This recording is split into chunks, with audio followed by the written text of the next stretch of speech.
જ્યારે હનુમાનજી નાના બાળ હતા ત્યારે તેમને ખૂબ જ ભૂખ લાગી હતી. સવારનો સમય હતો અને પૂર્વ દિશામાં ચળકતો સૂર્ય ઉગી રહ્યો હતો. બાળક હનુમાનજીએ આ સૂર્યને આકાશમાં રહેલું કોઈ મોટું ગોળ અને લાલ ફળ સમજી લીધું. છલાંગ તેમણે લાગ્યું કે આ ફળ ખાવાથી તેમની ભૂખ શાંત થઈ જશે. તેમણે જરાય વિલંબ ન કર્યો અને પોતાના પિતા પવનદેવ વાયુદેવની શક્તિનો ઉપયોગ કરીને એક જબરજસ્ત છલાંગ લગાવી સીધા સૂર્ય તરફ ઉડવા લાગ્યા. પ્રયત્ન હનુમાનજી એટલી ઝડપથી સૂર્યની નજીક પહોંચી ગયા કે સ્વયં સૂર્યદેવ પણ થોડા ગભરાઈ ગયા. સૂર્યદેવે જોયું કે આ બાળક તો તેમને ગળી જવા તૈયાર છે. સૂર્યદેવને બચાવવા માટે અને આ બાળકની શક્તિ પર નિયંત્રણ લાવવા માટે દેવતાઓના રાજા ઇન્દ્રદેવે દરમિયાનની ગીરી કરી.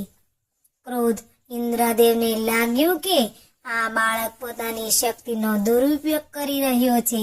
તેથી તેમણે ક્રોધિત થઈને પોતાનું શક્તિશાળી સહસ્ત્ર વ્રજ હનુમાનજી તરફ ફેંક્યું.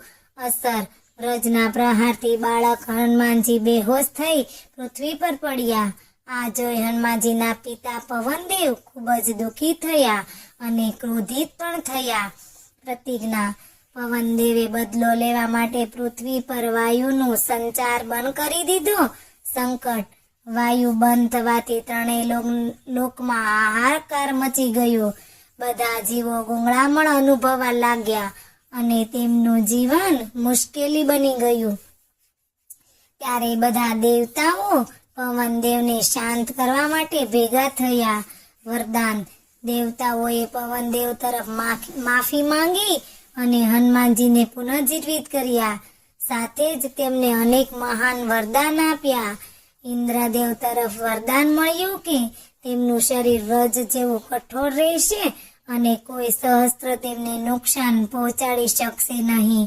અને દેવતાઓ તરફથી પણ તેમને મહાન શક્તિઓ અને અમરતત્વના વરદાન મળ્યા. બસ ત્યારથી જ હનુમાનજીને આ વરદાનોને કારણે બજરંગબલી તરીકે પણ ઓળખવામાં આવે છે. આ વાર્તા બાળપણથી જ હનુમાનજીની અદ્ભુત શક્તિ અને સાહસનું વર્ણન કરે છે.